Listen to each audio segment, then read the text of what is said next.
This week on the awareness angle, Apple backdoors, Apple 0 days, plundering pirate games, big fishes, and lots more.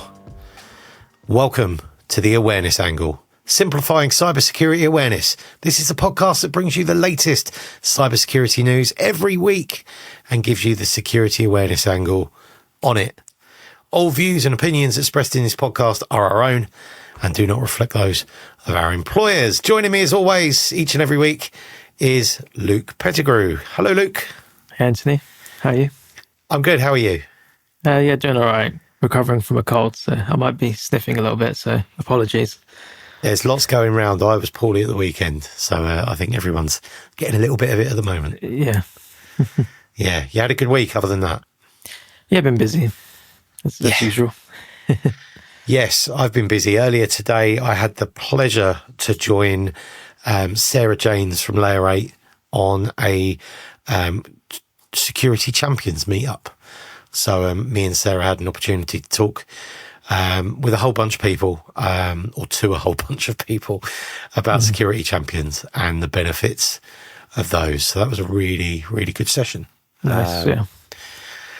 We've done some work with them in the past and it proved valuable. And I think as probably it might not be ready in time for this being released, might be next week's. But as soon as a recording of that session is available, we'll put it in the newsletter, put it on the podcast and talk about it. Because if you've ever thought about having champions or have got a champions network and you just need a bit of a shot in the arm to get them going, it's probably worth watching. It's probably a good hour of your time to watch. Yeah. Cool. Yes, so I'm all fired up after that. It's been a busy day, and that was a few hours ago. So let's crack on, shall we, and get the show started. News. So we've got some news items this week. UK's secret Apple iCloud backdoor is a global emergency, says critics. Have you seen this? Have you heard about this? I haven't. No. Okay. So basically the UK government has reportedly is alleged to have secretly ordered Apple to build a backdoor that would allow British security officials access to the encrypted cloud storage data of Apple customers anywhere in the world. So apparently this is issued under the UK's Investigatory Powers Act from 2016, which is also known as the Snoopers Charter. So yeah, they want to get access to this data to gather digital evidence for criminal prosecutions and national security. So it's an interesting one. Apple have obviously said no, I believe. So we'll see what happens with that. Encrypted data. I mean, Apple, it's interesting going for Apple when, people will just jump to Signal or WhatsApp and then Meta will be in the frame, it's... Yeah, probably one after the other. Yeah. But I thought that this sort of thing happened in the US before, but maybe not for everybody, but there's been investigations and they've ordered Apple to get them access and stuff before. I'm sure that was a thing, but yep. It's interesting. Funny enough, it was the Washington Post that broke this news story. They had an exclusive news story on it. I share it, but you need to create an account, and I haven't got a Washington Post account. The Washington Post said Apple will likely stop offering iCloud encryption to users in the UK. So they'll just be like, okay, well, we're not going to, rather than break encryption, we're just not going to offer it anymore. Yeah. So if you want to protect your messages sent from an iPhone, don't use iMessage. It's essentially the message on that. Yeah, it'd be interesting to see what happens, but they probably won't do it. No, it'll be interesting. I can't remember what it was. There was something else previously that I think it was the whole Apple Intelligence thing was slower to roll out to the UK because of some ruling, I think. That's why we had to wait till like 18.1 rather than 18.0. Like Apple Intelligence came with a 0.1 upgrade, which was, it's big enough to be a 0.0. Do you know what I mean? So also in the news, Apple again, they've fixed a 0 day this week. So iOS 18.3.1 came out this week with a fix for a USB restricted mode bypass. So, USB restricted mode is a security feature that blocks USB accessories from creating a data connection if your phone's been locked more than an hour. So it's a great feature. If your phone has been locked for more than an hour, plug in a USB device, it won't let you share the data until you unlock that device. It's designed to block forensic software like Grey Key and Celebrite, which the law enforcement was previously used to get into locked phones. So it's all about protecting our data. And there was a vulnerability in this, which Apple have plugged. Now, the great thing about Apple updates is that Apple users typically deploy them quite quickly. But that's the message from this, isn't it? If you've got an iPhone, if you've got an Apple device, install your updates as soon as you're notified. Check for them and get them done. It can be a problem for some people because the larger upgrades, some of the upgrades are really big. And if you're on the cheaper end of the iPhone or iPad environment, storage space can become a bit of a problem. Like my kids have got iPads, and to install a new game, which happens quite frequently because they get bored of the game they've got. And so you go to the next free game that they've seen in advert. You have to delete other stuff to get a game on. So I think as well, people hold off for performance and reasons and stuff. It's always a bit of a worry that your older phone or iPad isn't going to handle the latest version. But I still find it strange how an iPad that was running perfectly fine 2 or 3 years ago is now running like a one-legged donkey because it's just had some software updates. It's like, can't I just stay on the old one but just patch the security bits? It's really, but that's a different story. So awareness angle on that, update, install updates, really good reason to install updates. And not just on iPhones, on everything. The update drum is one that should be beaten regularly. Yeah. Next news item tonight, Valve pulls new Steam game.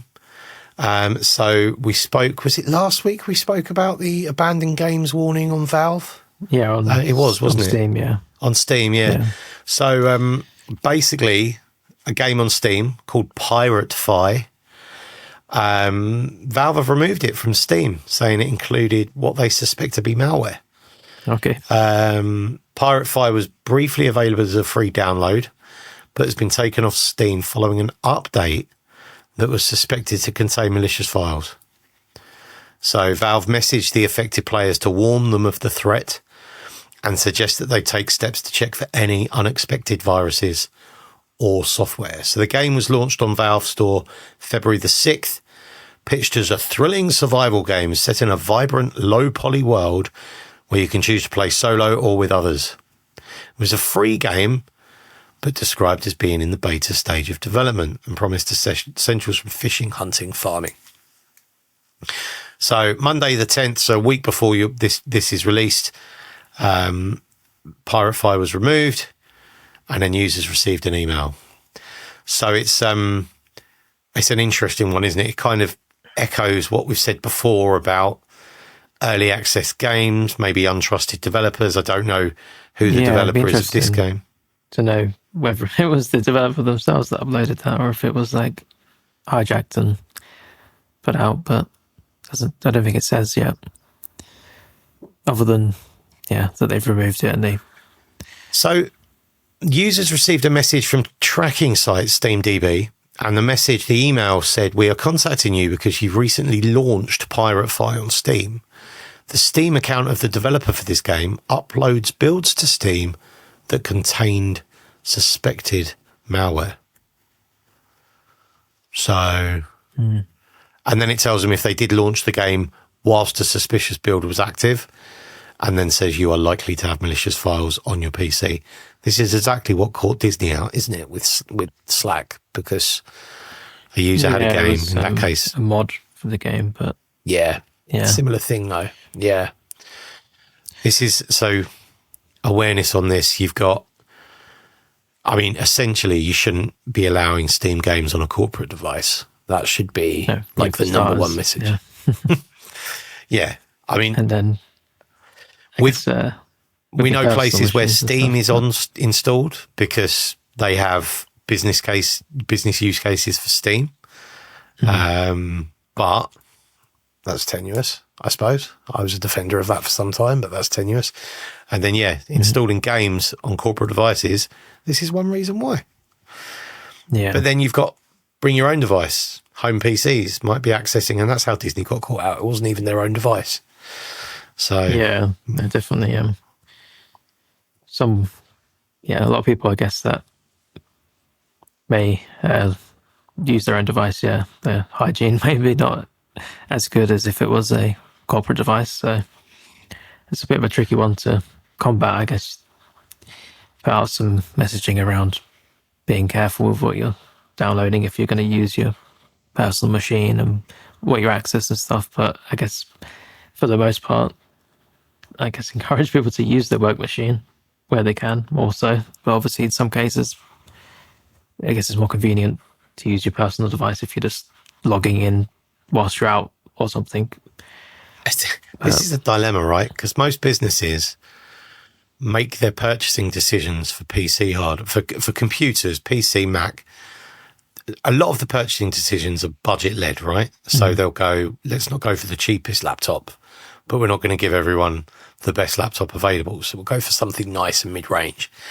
But then if someone's a developer that has worked from home, or someone's just a keen gamer, and they've got like a shiny, amazing gaming PC with like twin monitors or a big extra wide monitor, and they're all set up like that, they're going to want to use that. So maybe we need to, like businesses need to start considering, like, do you have your own PC? Will you be using it for work? Okay, let's find a secure solution for that rather than just letting you log in any browser. And maybe we need to start looking at secure environments or something like that, or restricting the use of corporate tools on personal devices. But you're into serious levels of device management and stuff. Yeah, it's a very tricky one. Yeah, so put out some advice. Careful what you download. Make sure it's tested. Make sure it's from a trusted developer. Avoid anything new and bleeding edge that you might not recognize. And if you are going to go down that route, make sure your device is protected, secure.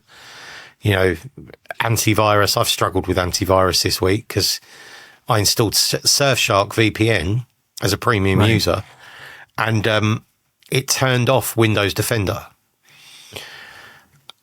I would trust Windows Defender more than Surfshark antivirus, just because like Windows Defender has quite a good reputation now. It's from Microsoft. They know their system better than anyone. It never used to be the case, but now I would think they'll be ahead of the curve with that. I can't, and this might be showing me up completely, but I couldn't turn Windows Defender back on while Surfshark was installed. And I want Surfshark for the VPN, but I spent like 10 minutes trying to work it out. I will probably look again. Yeah. But I was like, I tried to re-enable Windows Defender and it said another antivirus is active. And then I went to Surfshark and it was turned off. Like antivirus was turned off and the VPN was turned off. And I'm like, so I'm back on Surfshark. So if anyone's listening and knows if Surfshark antivirus is actually good, let me know and I can not worry anymore. That'd be really nice. A lot of people are saying don't use it, but we'll see. Yeah. Moving on to the next news story tonight. And this, I shared this on LinkedIn earlier in the week. I thought this was brilliant. This is a really good story to promote to your people. The BBC's Nick Robinson. So he's a very, very well-respected political presenter, presents the Today Show on BBC. His X account was hacked and was used to promote cryptocurrency. And he was targeted on an online phishing scam, and he's been quite public and has said this out loud. So on Monday night, he clicked an email that he wrongly believed that was sent to him by the social media platform. And he said he was still locked out of his account on Tuesday after his passwords were changed. And so he said, anything you read today, it won't be me. He said the email sent to him was designed to look like it was legitimate and included a link that said it would allow him to review content it claimed had violated X's policies to stop his account being suspended. So there is a screenshot of the, let me share this now. So if you're watching this on YouTube, you'll be able to see an example of this. If not, you can get it in the newsletter. If you don't get the newsletter, sign up for it at riskycreative.com. So here you'll be able to see this is a copy of what the email looked like at BBC Nick Robinson. Your content is in violation without terms of service. It's got the date, and then it says your account has been flagged for content that may not align with our terms of service. Unsure what to do next. Please review the policies related to the violation and take necessary actions to resolve the issue. So, interestingly on this, Nick Robinson says he fell for the scam despite having completed online security courses which highlighted telltale signs of phishing. So he's done his training. His training has told him, and I know a couple of people that do security awareness at the BBC. I don't know if they cover this or him, but they're very good people. They know what they're talking about. They've got a very good security team. He said, why did I fall for it? Because my defenses were down. I was tired after a very long day. I was rushing, and the phishing email made me think that if I didn't act fast, I'll be in trouble. Fear, uncertainty, and doubt. And he was rushing. Exactly. It's like the holy trinity of phishing. I guess especially for someone that uses X a lot, I presume he does. So you'd be like, I don't want to lose my account. No, you'd panic. No, it's kind of, he needs it for his job as well. Yeah. You know, as a political correspondent, he needs his X account. Interestingly, he said he didn't just fall for it. He tried repeatedly to use the official authentic X site to deal with the problem he was being alerted to. And only after trying again and again and again and failing did I think, oh, sod it, what's the worst that can happen? Well, now I know, says Nick. I should have thought the opposite, i.e. if this alleged problem is really serious, they'll be in touch again. And how did he fall for it? My main mistake was not to check the email address, which made clear it was an X that was contacting me, but a hacker. Everything else looked just like the real thing. So... there you go. Get that in your phishing simulations. If you run phishing simulations, there's a perfect example of what it looks like. So he says that this hack came days after he was swamped by critical messages from supporters of Elon Musk after he made a statement about the billionaire owner of X that was untrue. Yes. So it's interesting, isn't it? Like it's great that he's come out and said that this has happened. You know, it's great that he's owning it. And that's a really positive cultural step, right? Because a lot of people would try and bury this, be embarrassed, not want to make a news article about it that people are talking about on podcasts and sharing on LinkedIn. So I think that's that's like, share that story with your people, normalize coming forward and owning it. That's what you want to do. Yeah. And even, you know, it's an example that training isn't everything. You need to do more awareness. It's very easy to get caught out just by just like almost out of habit. You see something that looks like it's from x.com and you just click it because it just looks so real. You don't even bother looking at the sender's address. Yeah. Easily done.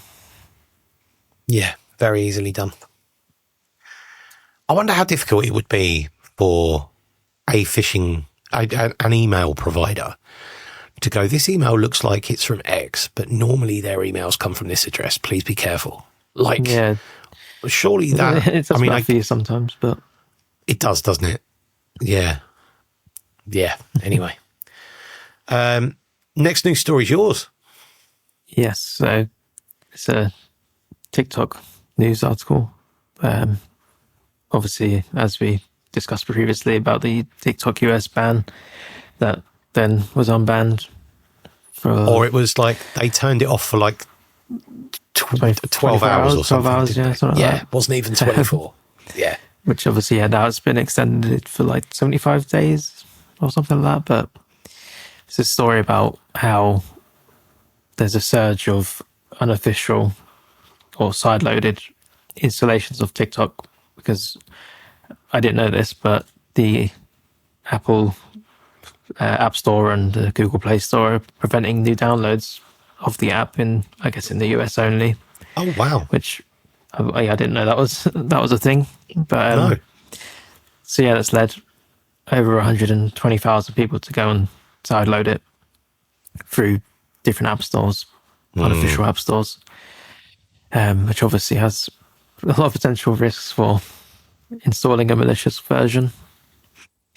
And this obviously Android somewhat affected, but I did just see that TikTok have released an official way to sideload it for Android users, which is amazing.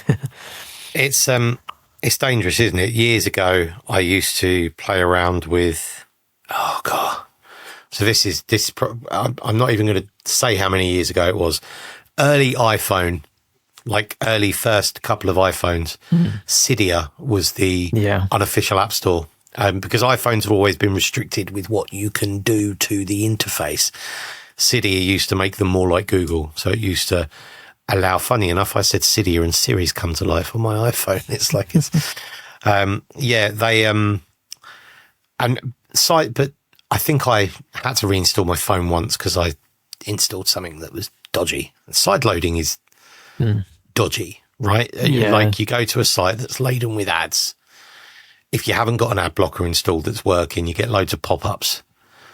And then you end up, I've tried it for like, what did I try it? There's an app that, is it a pair of headphones I've got? And this is again, like so unnecessary. I had a pair of headphones and the app stopped supporting my headphones. Like the app rolled up to a new version. It went, your headphones are no longer supported. Right. So I downloaded an older version of the app, but I had to do that from sideloading. Yeah. Yeah, no, it never used to be a thing on iPhone officially.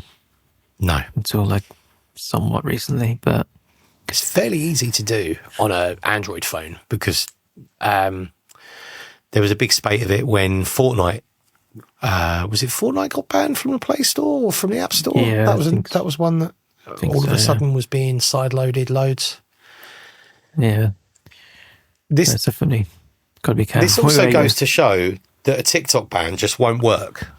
Well, no. Because it's banned now and there's 120,000 downloads of it from one. People are going to find a way to get it and then just use a VPN if they have to connect to it and carry on using it. It's a little bit of a pain, but people would probably do it. It's such a popular app, so I think just be careful where you're downloading these apps from if you are going to sideload it, but it's going to happen, especially with younger users. It's maybe something to point out to your friends and family. It's funny, isn't it? You say younger users because that's the typical demographic for TikTok. I'm sure I saw something that said, so the Office for National Statistics, when was this? 2022. Let me just find this because this was quite interesting. Okay, so just as well, March of last year is when Apple allowed the unofficial app stores. Not that long ago. No. So, Office of National Statistics, which is a UK statistics organisation, September 2022 published that the age most vulnerable to phishing, those most not vulnerable, targeted phishing is 25 to 44. So it's interesting because you'd automatically sit here and assume that was an elderly bunch, like that would be most vulnerable. Maybe they're the most vulnerable to get it. Yeah. I guess maybe it makes sense. Like, it's true. Millennials and Gen Z internet users are most likely to fall victim of phishing attacks. So I think maybe they've grown up in this bubble that like everything's safe and protected, right? Maybe that's the problem. So, and they're your TikTok users. So they're they're not going to you need to warn people about the risks of sideloading and especially if it does get banned for definite. That's just going to open up a whole can of worms. Yeah.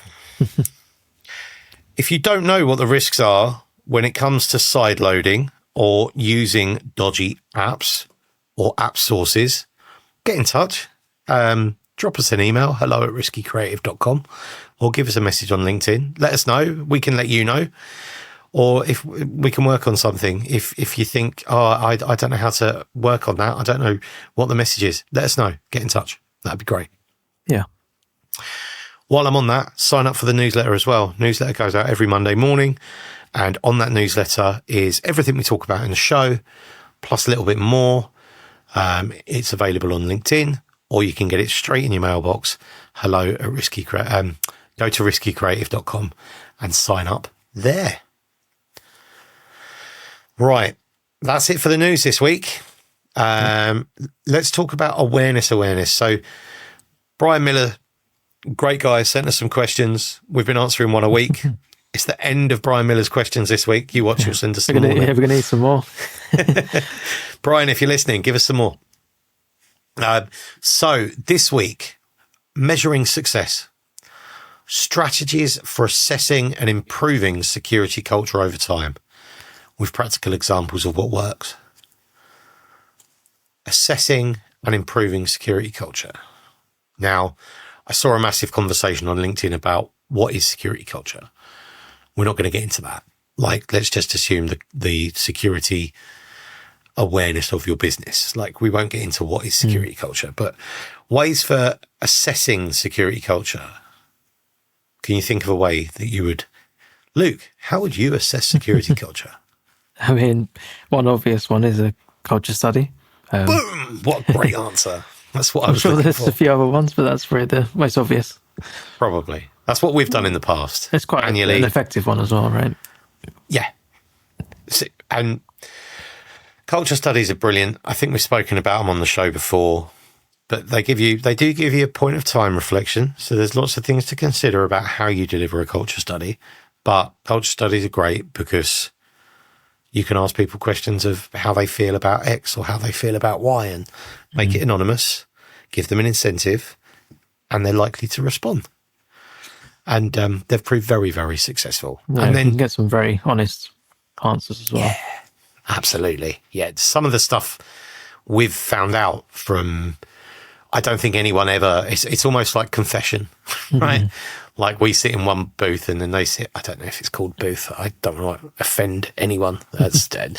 We sit one side, they sit the other, and they tell us. That's kind of what a culture study is. But you ask some general kind of perception questions as well.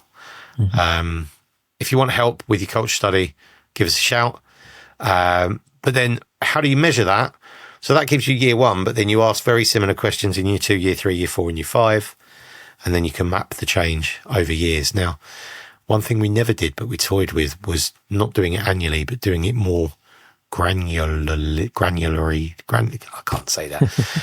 More frequently than annually. You could do 2 questions a month or something. Yeah. We used to use CyberSafe for that. CyberSafe had a feature called Culture IQ.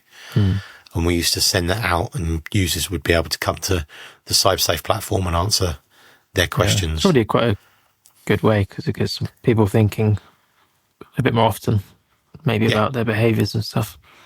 I think I remember Culture AI as well offered something on a Slack bot. It might not have been Culture AI. I think it might have been Culture AI. And you could just, via Slack, you could ask them a culture question and then they just had to literally click yes, no, maybe, or whatever. So thinking of different ways to engage your users at different times. Because if you do it once a year, if you do it every January, people have got the January blues, Blue Monday, all of that. They might not be in the best of mood. Oh, I wish it was still Christmas. They might be dark weather and stuff. So would you get the same responses as you get in June or July when everyone's jetting off on holiday? Improving security culture. Listen to this podcast every week and use all the stories that we tell you to and communicate them to your users. Yeah. Well, that's what I do. Yeah. But I guess, yes. Show some actual like response to, if you do a culture study, actually show that you've done something because of it as well. So it's something you could. We used to, when we did the culture study, we'd always communicate the results and we'd make a big video. Here are the culture study results, and we'd talk people through why they're important. We'd thank them for their responses. And we'd always say, last year, your responses did this, this, this, and this, showed them the impact or change that they'd made. And that's really important.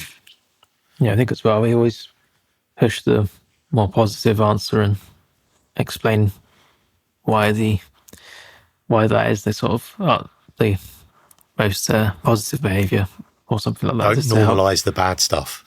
Yeah. Yeah. Well done for the 3 people that reported phishing emails this year. Yeah, don't normalise the bad stuff. That's important. Don't use it. Don't take the good angle. Sing about the good stuff. Don't dwell on the bad stuff. Talk about the successes. Yeah. And it makes your awareness team look good as well, which is important. There was another thing I saw this week, and it was posted on LinkedIn by Sands. So I think they've just updated their awareness maturity model. So there's the Sands website is definitely dated February the 3rd, so it's very recent. And basically says over the past 25 years, the security industry has undergone significant changes. It's written by Lance Spitzner, and says that basically it's moving away from technology to people. And I think this was something that kind of came up today on the Layer 8 Champions thing. I was chatting to Sarah, and obviously everyone, like a lot of organizations now, are watching where the money's going and being careful about what they spend, and purse strings are getting tightened, and a lot of companies are making small redundancies, pocket redundancies here and there. So if you haven't got the big ticket money to spend on a solution now, what's a cheaper way to do it? Champions, build your business. So focus on the people. And I think focusing on the people risk is one thing. That's in the 10 years I've done awareness, it's gone from phishing. I commented on something on LinkedIn this week that got a little popular, but it was pretty much like phishing. It's not all about phishing anymore. And people that think it's still phishing. Phishing is something we do because it's an easy metric, right? And it is still the number one attack vector, but it's more than that, isn't it? Like what we do is more than phishing. Yeah. It's a very common thing, I guess. Yeah. A lot of people focus on their phishing click rates and stuff, but maybe that's a bit old fashioned or a bit dated nowadays. It's an easy one to change, but it's also an easy one to manipulate. So I was chatting with a company this week, and I won't say who they are in case they're not ready, but I will, when it's ready, I will let you know. So I was chatting to a company this week that was making some changes and looking at phishing differently. And it's quite exciting, actually. So I'm getting some details on that. And when I do, I'll share them, because I think it feels like the phishing market is right to be shaken up a bit. But also, we're in the business of sales and marketing, selling and marketing secure behaviors. Make secure behaviors, not great again. Make secure behaviors like natural. That's what we want to do. So security awareness for me now is sales and marketing more than ever, which I think is important. So check out, I'll put a link in about the SANS maturity model. So if you've got a security awareness function, you can work out where you are on that maturity curve. There's also an ebook that you can download from SANS. It's free, and it tells you more about the maturity model. And it'd be really good. It'd be really helpful for if you've got an awareness function to work out where you are, because then you can see where you need to go. And I've aligned with that for years. That model's been been there for a number of years. It's right here on the back of my mic. It's something, it's like a trademark sounds curve. So are you going to need a new badge now? Have they changed it that much, or is it? Don't know. I think it's still okay. I think it's still good. I haven't changed it that much. Right. Cracking on. Let's look at the comments section. So this week's comments section, I shared a video on TikTok. I share like short little videos that we do on this, on all the socials, not Instagram so much, but TikTok, YouTube Shorts, just to drive some traffic to the podcast. And I shared a minute-long video of the Herts County Council password policy that we spoke about in the previous episode. Yeah. That video's gone on to have like 9,000 views, which is awesome. But it's got some comments on it, and I thought these were quite good. So the problem we had with them was their secret questions. If you can't remember your password, you get asked a secret question. And the secret question, could be anything. You could set your own. Awesome. But the answers had to be 6 characters long. Couldn't be shorter. And we were saying that, first pet, less than 6 characters. My surname, less than 6 characters. All of that. Yeah. So Ducky commented, I had this once with first pet. It wasn't allowed to have 2 identical letters next to each other. How is that helpful? That's not a good, no. CYGB said, not so much these days, but I used to have difficulty signing up to websites because said often have a minimum character limit for first names, and it's usually always more than 2. Yeah. So this person must have a 2-letter first name. And it's that's too short. Please add another letter. Hulra said, my first pet was called I56JY Euro. So I should be fine. So, I wonder what that's their password. That looks like it's been generated by a password manager. So, that's good. Yeah. Right. So that's the comment section. I wanted to talk. There was a couple of things I'd seen this week that I thought were worth mentioning. And these are cool. One of these is a nice little tip that is nice mentioning to people. So, Luke, you don't have an iPhone. You're an Android user, aren't you? Yeah, I am. Yeah, that's good. We're a 50-50 demographic here, so that's good. Am I missing out on something? Well, it's pretty cool. No, it's pretty cool. Yeah. It's pretty cool. So if you have an iPhone, and we can put a screenshot of this on the screen as well. If you have an iPhone and you hold down on any app, so just hold your finger down on any app, then you have the option to lock any app behind Face ID. So if your phone's down, and this is brilliant, right? And I'll tell you for why. You have your iPhone and your phone's unlocked. You're with some friends, your phone's unlocked, and they're like, "Oh, I'm gonna post on his social media." So they pick up the phone, and it requires Face ID.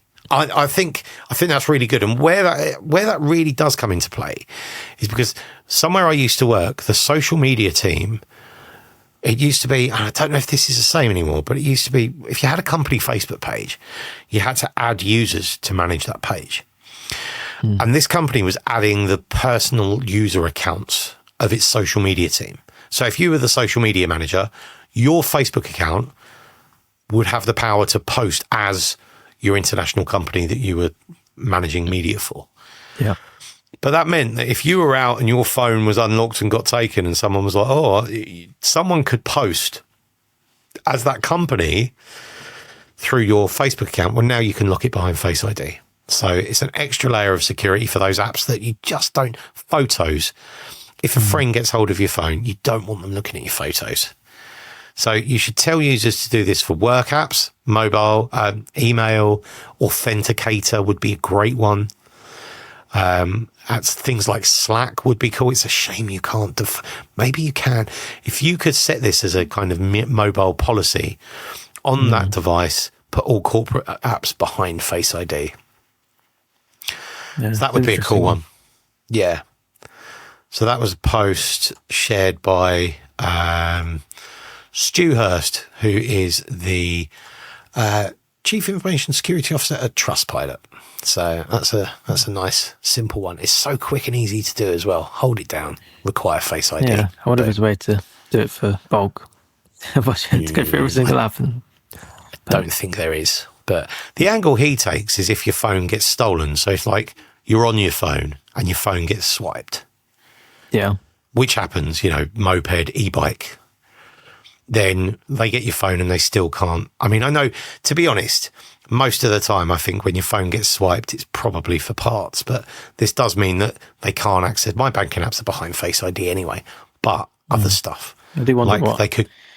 if you're multitasking or whatever, you bring up your previous apps, will it ask for your Face ID? Test I don't know. Do you want me to test it?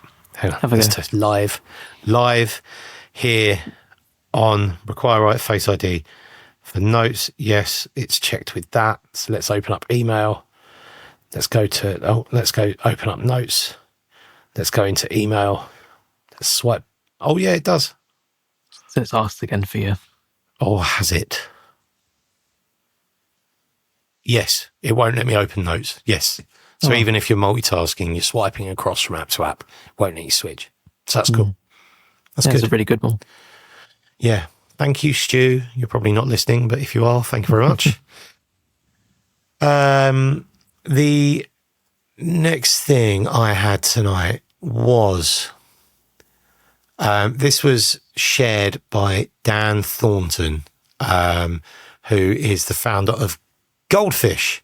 And it's just, I thought this was a nice point to make. Okay. It says, nobody remembers a boring security training session.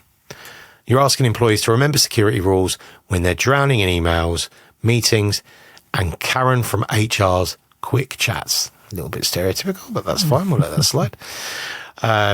You have 5 seconds to make an impact before they mentally tap out. That's why security awareness needs a marketing mindset. Oh, did I write this post? Make it short. No one wants a TED talk on password hygiene. Make it visual. If your training looks like an HMRC tax form, it's already lost. Make it relatable. If people don't see how it affects them, they won't care. Marketers know how to make people care about things they don't want to hear. Security training should do the same, because if employees don't remember it, they sure as hell won't act on it. Like, They get it. is Dan wrong? He's nailed it, hasn't he? I mean, that's what we've done for years, but treated everything like a sales and marketing campaign. Mm-hmm. As long as the message is right, you've got the right. As long as the message is right, and you're talking people into buying your stuff, you're talking people into buying secure behaviours. That's what it is. So, Yeah. Dan at Goldfish, thank you. I have one more. This is my last one I saw this week. And this was, I think there's a real chance I might have fallen for this. Just because it didn't dawn on me. I looked at this and then looked at it and I was like, that's clever. And it just goes to show that, scammers can be quite clever. There's another LinkedIn post. So this is a recruitment scam. So you can see Heather Jane here, career coach at Booz Allen Hamilton, says she's got 500 plus connections, but then it says 0 connections. Right. Now, that is a vanity link, essentially. You can have on a LinkedIn profile, you can have a link. I've got one that links people to, risky creative. And they've used that to say 500 plus connections. Now, it's bright blue, it catches your eyes. You might just see that and think, oh. Mm-hmm. So, to the other extent, right, why does LinkedIn let you do that? Yeah. Why does LinkedIn not have some logic in that, or AI that basically says, this looks like you're trying to spoof connections. You're not allowed to put that and immediately go, you've got no connections, go. Can it? You'd think that would be quite straightforward, wouldn't you? Yeah. Interesting. Yes. So put your, tell your friends, tell your people to keep an eye out for that. That's another great example of, you've got iPhone behind Face ID, recruitment scams, which are everywhere on LinkedIn and email. It's a big thing at the moment. Contacted out the blue a lot, don't you? Yeah. There was a post a long time ago about these fake recruiters reaching out and stuff. So it's always double check that they're a real person. Do some research on them and the company they're representing, and obviously, check their connections and followers. If they've got 0, it's probably a good sign that they're not legit. Absolutely. Well, that's me done for this week. Cool. I think that's everything I've got.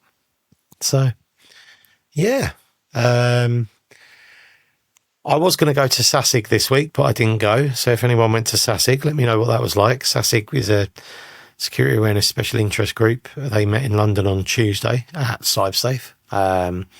So yeah, it's a good meetup. I haven't been to one in forever, so I meant to go, but I didn't. If you know of any other events that might be of interest to any awareness people, do let us know, and we'll spread the word. Keep an eye out on the newsletter for details of the Layer 8 Champions meetup that we had earlier. I'll share that with everyone when that's out. But I think that's it for today. Yeah, I think so. Awesome. Right. Well, have a good week. Yeah. And you, and to all our listeners. Yeah. Don't forget to sign up for the newsletter. Please do like, subscribe, and leave a review if you can. If you want to get in touch, give us a shout. hello@riskycreative.com. But if not, see you next week. Yeah, catch you next week.